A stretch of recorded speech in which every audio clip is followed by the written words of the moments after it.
नमस्कार, कंज्यूमर अड्डा में आपका स्वागत है। मैं हूं मनोज श्रीवास्तव और आज कंज्यूमर अड्डा में स्टूडेंट्स की आवाज, क्योंकि नीट के परिणाम पर, रिजल्ट पर इस तरीके के आक्षेप पहले शायद कभी भी नहीं लगे हैं।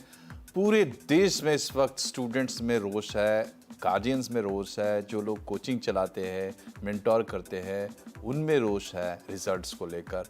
क्यों है? पहले ये समझते हैं कि क्यों आखिर इस बार इतना ज़्यादा रोष है और गुस्सा है स्टूडेंट्स में। 10 दिन पहले रिजल्ट आए। पहले कहा गया था 14 जून को रिजल्ट आएंगे, लेकिन 4 जून को ही रिजल्ट आ गए। इसमें लोग ये भी कर रहे हैं कि चूंकि इस तरीके की गड़बड़ियां हुई हैं तो उनको छिपाने के लिए, विवाद ना हो ज़्यादा, इसलिए मतगणना के दिन, काउंटिंग के दिन रिजल्ट जारी कर दिए गए। ऐसा सोचना है बहुत सारे लोगों का। रिजल्ट में कई तरह की खामियां पाई गई हैं रिजल्ट में। इससे पहले एग्जाम के प्रोसेस पर भी हम बात करेंगे। 67 छात्रों को फुल मार्क्स आए हैं, 720 आउट ऑफ 720। नॉर्मली 5, 6, 7, 2 इस तरीके के नंबर्स होते हैं। अचानक से 67 कैसे हुआ? एक ही सेंटर के 6-7 जो छात्र हैं वो टॉपर हुए, ऐसी भी चर्चा है। हालांकि इस पे बहुत ज़्यादा क्लैरिटी नहीं है। हैरत अंगेज तरीके से 718 और 719 नंबर भी आए।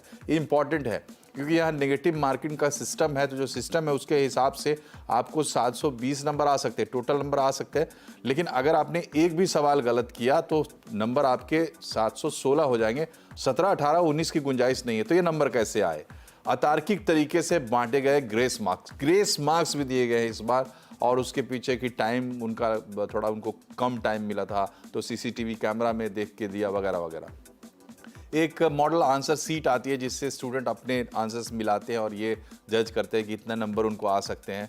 तो इसमें कह रहे हैं कि ओएमआर आंसर में जितने नंबर आए उससे काफ़ी ज़्यादा अंतर के साथ एक्चुअल नंबर आए हैं, उस पर भी विश्वास नहीं हो रहा है। बिहार में पेपर लीक का भी मामला आया था, तो ये भी एक आरोप है। और इस तरह के तमाम और भी चीज़ें हैं। इसकी बारीकियों में आप जाएंगे तो क्वेश्चंस ऐसे आए थे जिनके 2-2 आंसर्स थे, बाद में दोनों को सही इन्होंने ठहरा दिया। तो इस तरह की तमाम चीज़ें हैं, तो इसी पर आज हम चर्चा करेंगे। उससे पहले कुछ स्टूडेंट्स के विचार आपको दिखाते हैं कार्यक्रम में स्टूडेंट्स की मौजूदगी के लिए, क्योंकि हम बात ज़्यादातर एक्सपर्ट से ही करने वाले हैं। तो स्टूडेंट्स क्या कह रहे हैं?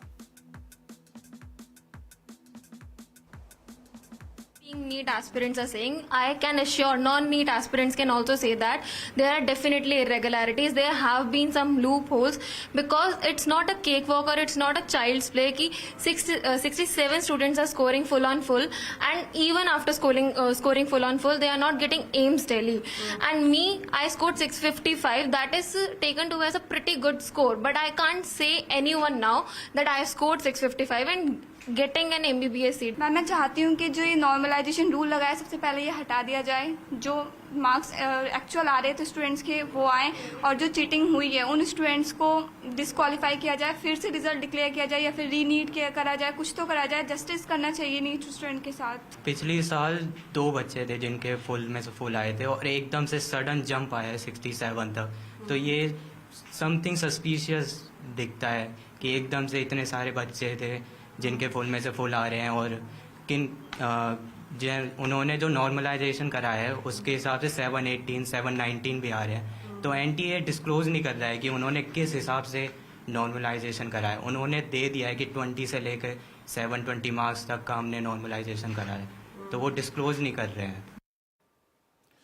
और आपको बता दें कि देश में जो एग्ज़ाम्स है, कम से कम इस लेवल पर, 12th के लेवल पर, उन एग्ज़ाम्स में नीट शायद सबसे टफेस्ट एग्ज़ाम है। जेई की भी बात होती है, लेकिन शायद जेई से ज़्यादा ग्राइंड से गुजरते हैं नीट के छात्र। कई लोग तो ड्रॉप लेके कई साल तक एग्ज़ाम देते हैं।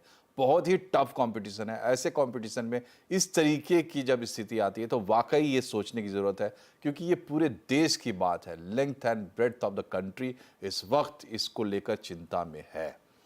पहले आपका परिचय कराते हैं अपने मेहमानों से। फंडा बॉक्स के CEO और नीट के मेंटोर डॉक्टर आनंद मनी हमारे साथ है। करियर पॉइंट कोटा के CMD प्रमोद माहेश्वरी हमारे साथ है, और T-Trans एजुकेशन की डायरेक्टर शुभराज चतुर्वेदी हमारे साथ हैं। आप तीनों का बहुत बहुत स्वागत है।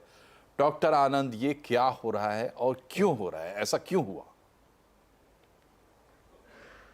सब बेसिकली इसके लिए सरासर सिर्फ और सिर्फ NTA ही जिम्मेदार है। बहुत बददिमागी के साथ इन्होंने एक तो पेपर लेवल को इजी रखा, उसके बाद पेपर जब लीक हुआ था, पेपर लीक के बारे में जब उनको खबरें मिल रही थी तो उसको दबाया और अपनी गलतियों को छुपाने के ध्यान में रखते हुए रिजल्ट को जल्दी से जल्दी पब्लिश कराया। तो ऑल इन ऑल एनटीए ही इसके लिए जिम्मेदार है। और बेसिकली प्रॉब्लम यहाँ पे है कि जो इन्होंने अपनी गलतियों को छुपाने के लिए जो नॉर्मलाइजेशन और ग्रेस मार्क्स का जो फंडा अपनाया वो सबसे ज़्यादा हैरान करने वाला है। मेरे पास कुछ सोर्सेज से डेटा आ रहे हैं जहाँ पे हमने देखा एक बच्ची है जिसके ऑल इंडिया रैंक 1 है, 720 में 720 नंबर आए हैं, बट आप उसका एक्चुअल OMR टैली करोगे तो उस बच्चे के सिर्फ 636 मार्क्स ही आए हैं। ये मैंने डिस्क्लोज भी किया था। और ऐसा किस तरीके से ग्रेस मार्क्स दिया गया है कि इतने ज़्यादा मार्क्स आप फ्री में बांट रहे हो। तो जो नॉर्मलाइजेशन का तरीका इन्होंने यूज़ किया उसमें एक मेजर फ्लॉ है और उसी की वजह से इस बार हमें ऐसा कट ऑफ और इतने सारे टॉपर्स देखने को मिल रहे हैं।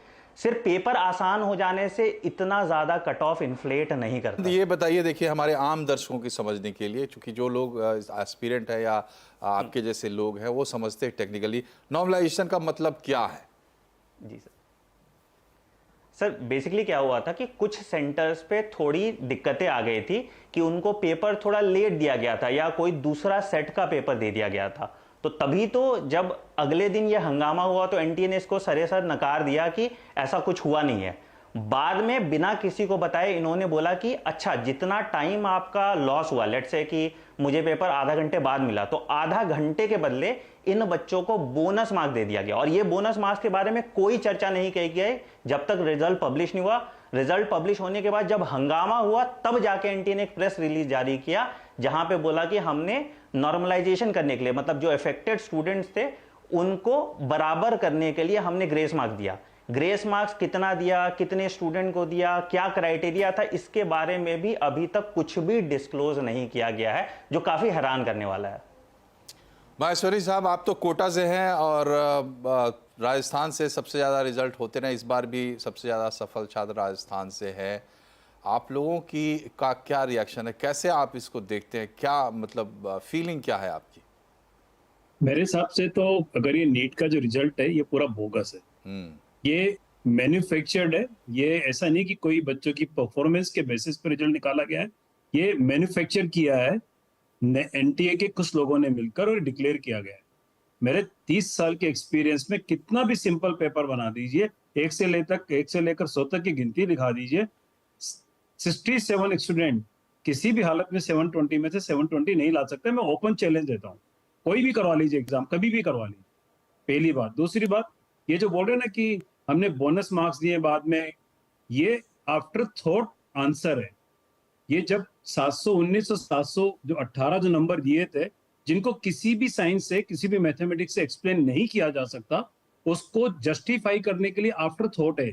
अगर ये प्री थॉट होता तो ये डेफिनेटली अपनी प्रेस रिलीज में लिखते कि हमने ये किया। इसका मतलब जो उन्होंने मैन्युफैक्चर करा उसमें जो उनसे एक तरह की सिली मिस्टेक हो गई, उसको कवर करने के लिए उन्होंने ये बाद में बोला कि हमने इस तरह से नंबर दिए हैं। ये कंप्लीटली बोगस रिजल्ट है, झूठा रिजल्ट है। और मैं मतलब आरोप नहीं लगा रहा, मैं गारंटी देता हूं कि इसमें कोई ना कोई ऐसी गड़बड़ हुई है जिसकी 100% जांच होनी चाहिए और ये एग्जाम रद्द कर देना चाहिए रिजल्ट को, और फेयर रिजल्ट होना चाहिए। कंप्लीटली गलत चीज हुई है पूरे देश में बच्चों के साथ। और एनटीए जैसी संस्था अगर ये करा रही तो एनटीए को खत्म कर देना चाहिए। फिर तो आप लॉटरी निकाल दीजिए, फिर एग्जाम कराने की कहाँ जरूरत है। आप सब बच्चों के रोल नंबर डाल दीजिए, लॉटरी निकाल के दे दीजिए। ये बिल्कुल गलत है। मतलब मैं बिल्कुल भी सेटिस्फाइड नहीं हूँ। मेरे 30-35 साल के करियर में मैंने ये मजाक कभी नहीं देखी। ये मजाक है एक्चुअली एग्जाम के साथ, बच्चों के करियर के साथ। जी, तो अगर जो आप रिसेंटमेंट जो देख रहे हैं हमारे पैनल में, तो आप समझ सकते हैं। और क्या हिसाब किताब होता है कि मेरा ख्याल है इस साल 23 लाख बच्चों ने एग्ज़ाम दिया था, पिछले साल 20 लाख बच्चों ने एग्ज़ाम दिया था। एनटीए ने अपनी सफाई में ये भी कहा है कि भाई 20 से 23 लाख बच्चे हुए, तो इसलिए कंपटीशन ज़्यादा तगड़ा हुआ और इस कंपटीशन के चलते ज़्यादा नंबर आए। बहरहाल शुभ्रा जी, आपकी पहली प्रतिक्रिया क्या है, क्या इससे कुछ अलग है? देखिए, प्रतिक्रिया तो मुझे लगता है किसी भी इंसान की जो स्टूडेंट से जुड़ा हो या ना जुड़ा हो, अलग हो नहीं सकती, क्योंकि ये एक तरह से 23 लाख स्टूडेंट्स के साथ हुआ तो थोड़ा खिलवाड़ है। बट मुझे अब ऐसा लगता है, और जो नॉर्मलाइजेशन की बात आप कह रहे थे मनोज जी, नॉर्मलाइजेशन एक्चुअली अगर मुझे सही मालूम है तो 2018 में ऑनरेबल एपेक्स कोर्ट का एक जजमेंट वो उन्होंने क्लैट के एग्जाम के लिए दिया था, जो कि ऑनलाइन हुआ था जी। उन्होंने यही चीज नीट पे अप्लाई कर दी। अब अगर उन्होंने करी है तो हमारे बाकी एक्सपर्ट दोनों पैनलिस्ट ने कहा they should explain it to the students कि किस हिसाब से किया गया है, क्योंकि स्टूडेंट्स में इतना फ्रस्ट्रेशन है। मेरा बॉदरेशन ये है कि जिन बच्चों ने दिस दिन 23 लाख बच्चों ने दिन रात मेहनत करी है, and we need to understand कि it's not only the student, the aspirant who is working, उसके पेरेंट्स, उसकी family, the kind of sacrifices they make. उसके बाद अगर ये रिजल्ट देखने को मिलता है तो what is bothering me more is the mental health and the stress that the students are undergoing. मतलब इनको कैसा लग रहा होगा, इनको अपने फ्यूचर को लेके कैसा लग रहा होगा, और इनको ये लग रहा होगा कि इन्होंने जो 1 साल 2 साल, कई बच्चे तो 3-3 4-4 साल का ड्रॉप लेके तैयारी करते हैं, उनको लग रहा होगा ये पूरा मजाक हो गया। लेकिन मेरा मेजर कंसर्न इस टाइम ये है कि इन बच्चों को जो स्ट्रेस ये लोग झेल रहे हैं उसको कैसे हैंडल किया जा सकता है, क्योंकि जो हो गया, देखिए एनटीए ने तो अपना जस्टिफिकेशन क्लैरिफिकेशन दे दिया है, and we also know the system, ये सब चीजें चलती रही, but the focus should be कि अब इन स्टूडेंट्स को व्हाट शुड दे डू, अब उन्हें आगे करना क्या चाहिए। मेरा मेन बॉदरेशन ये है जी। तो ठीक है, इस पर हम आएंगे, स्टूडेंट्स को क्या करना चाहिए, स्टूडेंट्स को अच्छी सलाह हम कोशिश करेंगे कि ज़रूर हमारे पैनल से निकल के जाए।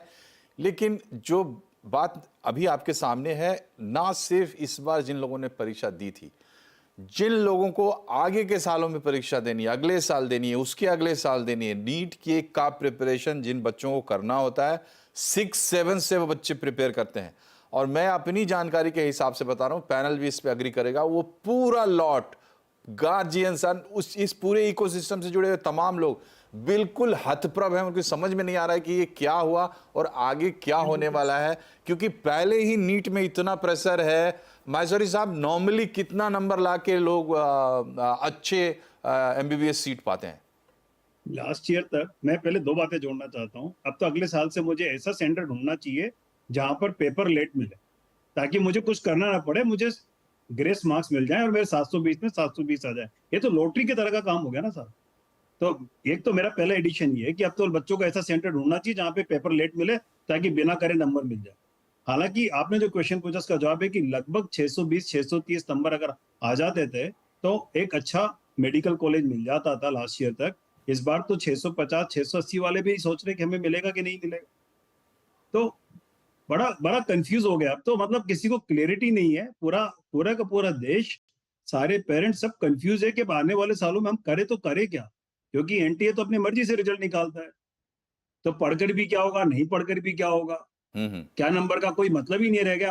आप अगर बोले कि historical cut off was 650, 640 and 640 पे you will get a good medical college, now it makes no sense because something may happen, something wrong. और जब आप पूरे देश में कराते हो तो कहीं पे पेपर लेट बटेगा, नहीं तो आप लेट बटवा दीजिए और वहां पे बच्चों को नंबर दे दीजिए जी। तो ये तो कोई मतलब कोई रेफरेंस रहा ही नहीं, मतलब सब कुछ कोलैप्स कर गया सिस्टम। नहीं, ये बहुत गड़बड़ खिलवाड़ हो रहा है इस तरीके से। अगर आप एक देश एक टेस्ट की बात करते हैं तो उसको पूरी जिम्मेदारी के साथ आपको करना पड़ेगा। बड़ी ही लंबी डेलिब्रेशंस के बाद एनटीए का गठन हुआ था, मेरा ख्याल है 2017 के आसपास। तो उसके बावजूद ये सब हो रहा है, और ये सिर्फ इसकी बात नहीं है, हर एग्ज़ाम में होता है। अभी नीट के एग्ज़ाम में भी जो 2 अलग अलग पेपर्स हुए थे, माफ़ कीजिएगा जेईई के एग्ज़ाम में, उसमें भी काफ़ी अंतर बताया जा रहा था, उसमें भी छात्र असंतुष्ट थे। ये बताइए आनंद जी कि अब यहाँ से आगे का रास्ता क्या है? बेसिकली सर, सबसे पहले तो हमें एक आरटीआई फाइल करके या डिटेल्स एनटीए को पब्लिश करनी चाहिए, जिसमें वो एक एफिडेविट में मेंशन करें कि आखिर उन्होंने कितने बच्चों को एक्चुअली में नॉर्मलाइजेशन दिया। जो डेटा एनटीए दे रही है 1563 स्टूडेंट्स का कि इतने बच्चों को उन्होंने ग्रेस मार्क दिया, वो डेटा बिल्कुल सरासर गलत है, ये मैं दावे के साथ कह सकता हूँ। तो पहले उनको एक एक्चुअल डेटा पब्लिश करनी चाहिए जहाँ पे वो बताएं कि एक्चुअली कितने सेंटर्स थे, कितने बच्चों को पहले कितने मार्क्स आ रहे थे, अब कितने मार्क्स आए, और कौन सा नॉर्मलाइजेशन का फॉर्मूला उन्होंने लगाया और किस बेसिस पे ये फॉर्मूला लगाया, और ये बच्चों को पहले बताया क्यों नहीं गया।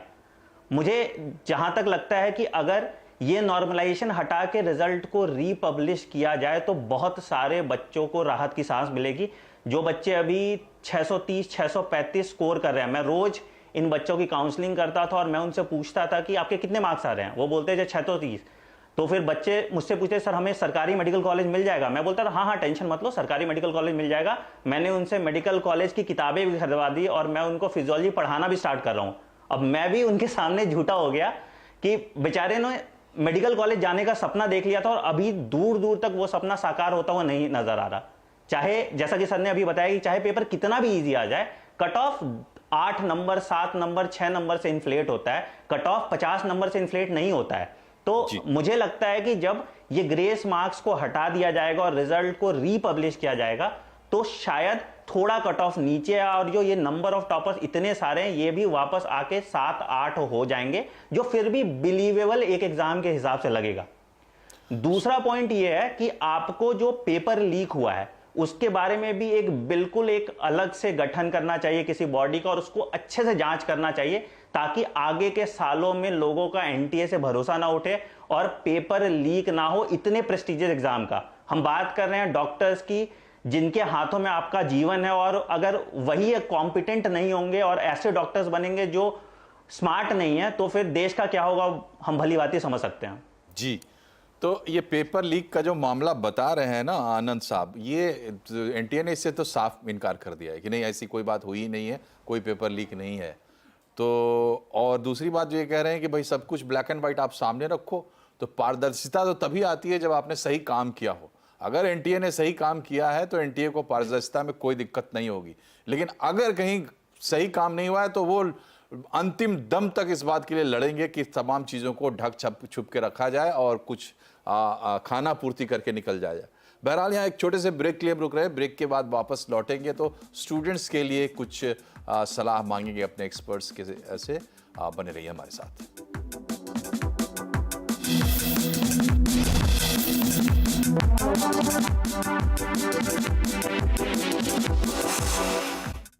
स्वागत है आज कंज्यूमर अड्डा में। हम बात कर रहे हैं नीट रिजल्ट की, जिस पर बवाल मचा हुआ है पूरे देश में और अभी और मचेगा, क्योंकि जो आम लोग हैं ना उनको बहुत ज़्यादा समझ नहीं है, जानकारी नहीं है, टेक्निकलिटीज़ उनको लगती है। जो लोग इसमें इन्वॉल्व है, स्टूडेंट है या फिर इंस्टीट्यूट्स हैं या जो जागरूक माँ बाप हैं, उनको शायद थोड़ी बहुत बात समझ में आ रही है। अपने कार्यक्रम में भी पिछले सेगमेंट में जो कुछ हमने डिस्कस किया उसमें सारी प्रॉब्लम्स निकल कर नहीं आई है, इसमें बहुत सारी प्रॉब्लम्स है लोगों को। मतलब ऐसा भी है कि एक ही सवाल के दो जवाब आए, बाद में दोनों जवाब को सही माना और जिन लोगों ने उन दोनों जवाब को जिन लोगों ने टच किया था उन सबको, तो ये कैसा कंपटीशन आप करवा रहे हैं, ये भी बड़ा सवाल है।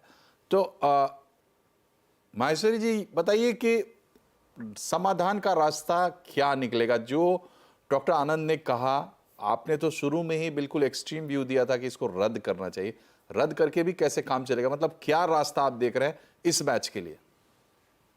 ये तो बहुत ही कॉम्प्लेक्स क्वेश्चन है, क्योंकि ये इतना उलझ चुका है कि इसको सुलझाना किसी के भी बस में नहीं। क्योंकि इसमें आपने किसी को मार्क्स दे दिए हैं तो वो बच्चे जिनका पेपर लेट मिला वो आ जाएंगे कि हमें अब नंबर दीजिए।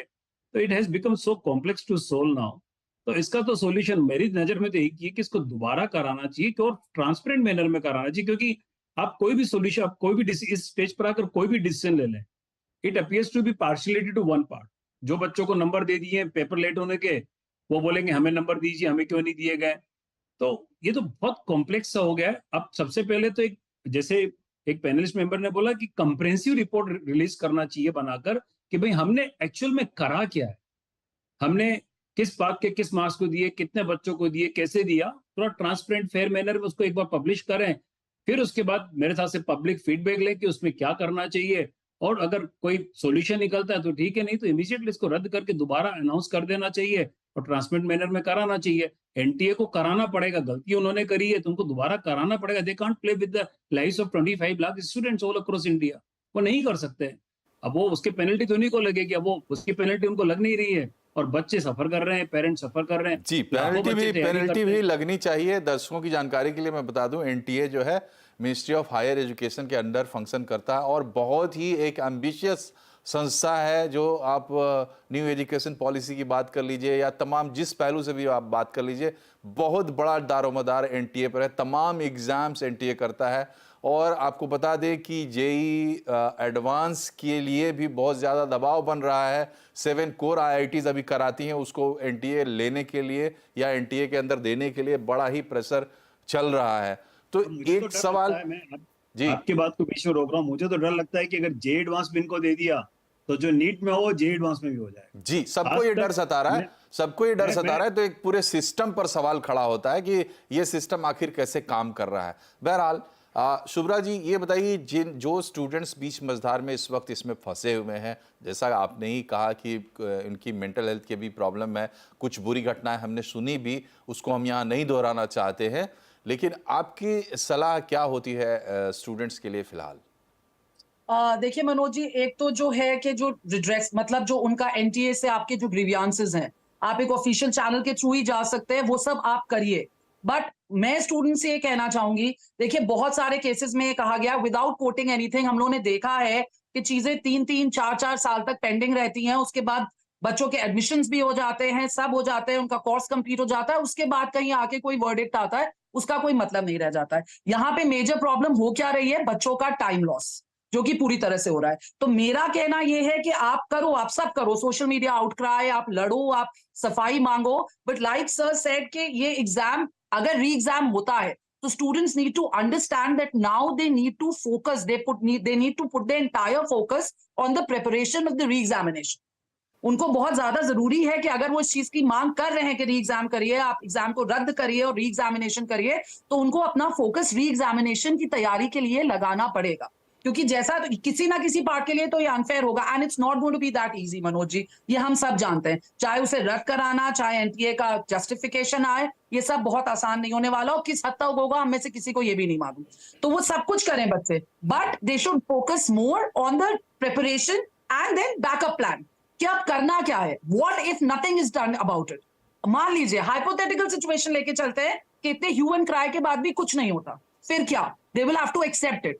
सो दे हैव टू, जो बच्चों को इतना 720 ला के भी हम लोग जानते हैं कि अब टॉप तो नहीं मिलेगा इंस्टीट्यूट, वी ऑल नो, है ना, सबको तो नहीं मिल सकता है ना। तो अब बैकअप प्लान क्या है उनका? They need career counselling, they need to go to professional career counsellors and they need to seek advice कि अब हम इस सिचुएशन में करें क्या। जी जी, What if we have to accept the result ultimately, जो कि मुझे लगता है पूरे सिस्टम को देखते हुए कि होगा यही इवेंचुअली, कि एक्सेप्ट करना पड़ेगा। बड़ी ही शर्मनाक बात है कि हम अपने बच्चों को, एक तो उनके ऊपर इतना दबाव डाल रहे हैं हम, डॉक्टर बनना है, जिनको डॉक्टर बनना है, जो डॉक्टर बनने का ख्वाब देख रहे हैं, उनके ऊपर कितना दबाव होता है। अगर आप ये बात पास से महसूस कर लें तो आपको चैन नहीं आएगा। जिन माँ बाप को या अड़ोस पड़ोस में भी अगर कोई बच्चा नीट के लिए प्रिपेयर कर रहा होता है सीरियसली, तो उसके ऊपर कितना दबाव होता है ये अगर आपको पता लग जाए तो आपके जीवन में एक बहुत बड़ी बात वो बन जाएगी। आपकी नज़र रहेगी जब तक एग्ज़ाम ना हो जाए, रिजल्ट ना आ जाए और वो बच्चा जो है अपने ठिकाने ना लगे। ये तो स्थिति है प्रेशर का, उसमें हम इस तरह की स्थितियां पैदा कर रही है, शर्मनाक है एक समाज के तौर पर हम सभी लोगों के लिए। इसलिए सबका फर्ज बनता है, कर्तव्य बनता है, चाहे उनके बच्चे अभी नीट की तैयारी कर रहे हो या किसी और चीज़ की तैयारी कर रहे हो। बहरहाल जाते जाते आनंद बनी, आपकी क्या सलाह है व्यवस्था को, सिस्टम को, सरकार को? नई नई सरकार हमारी बन रही है, उस तक ये बात पहुंचेगी, पहुंच चुकी होगी, तो इस पर कुछ एक्शन तो जरूर होगा। उनके लिए क्या संदेश है आपका? जी बिल्कुल, मैं सबसे पहले ये बताना चाहता हूँ कि ये NTA की पहली गलती नहीं है। NTA हमेशा से लेके एग्ज़ाम टाइम में कुछ ना कुछ अतरंगी चेंजेस करता है और इससे बच्चे हताश होते हैं। पिछले साल इन्होंने अचानक से सिलेबस बदला और जब सिलेबस पब्लिश भी किया तो उसमें कोई क्लैरिटी नहीं थी, फिर दोबारा सिलेबस पब्लिश किया, उसमें भी गलतियाँ थी। आप एक नेशनल लेवल की एजेंसी हो जो देश का भविष्य डिटरमाइन करेगा और आप इतनी सिली मिस्टेक्स करते हो। 3 पेज के PDF में एक सिलेबस बनाने में कितना ही समय लगता है, आप उसको भी ध्यान से नहीं कंडक्ट कराते हो तो आप एक एग्जाम क्या कंडक्ट करा पाओगे। तो मेरा ये मानना है कि NTA या तो NTA की लीडरशिप चेंज हो या NTA as a governing body dissolve हो और ये दारोमदार किसी और एजेंसी को दिया जाए एग्जाम कंडक्ट कराने के लिए, चाहे वो एम्स हो, चाहे वो CBSE हो। मैंने जब अपने टाइम में एग्जाम दिया था AIPMT का, CBSE एग्जाम कंडक्ट कराती थी और उस टाइम के क्वालिटी के क्वेश्चंस जो तभी आते थे अब बिल्कुल नहीं आते। तभी भी पेपर NCERT से आता था, अभी भी NCERT से आता है। ठीक है, अब सिर्फ समय की कमी है इसलिए आपको रोक रहा हूं डॉक्टर मनी, लेकिन बात घुमा फिरा कर वही है कि ये क्या हो रहा है। चेंजेस होते हैं इंप्रूवमेंट के लिए, बर्बादी के लिए चेंजेस नहीं होते हैं। अगर बर्बादी हो रही है तो कौन लोग इसके लिए रिस्पॉन्सिबल हैं? इतने जो लाखों छात्र जिन्होंने इस बार परीक्षा दी, जो आगे देने वाले हैं, उन सब की विश्वास बहाली कौन करेगा? किसकी ये जिम्मेदारी बनती है? इस तमाम सवाल मैं छोड़े जा रहा हूं अपने तमाम दर्शकों के लिए, और मेरी अपील है कि आप इस मुद्दे को आगे बढ़ाएं, इस पर लगातार आवाज उठाएं और इसको कंक्लूजन तक जरूर पहुंचाएं। इस कार्यक्रम में फिलहाल इतना ही। आप तीनों मेहमानों को बहुत बहुत शुक्रिया हमसे जुड़ने के लिए। नमस्कार।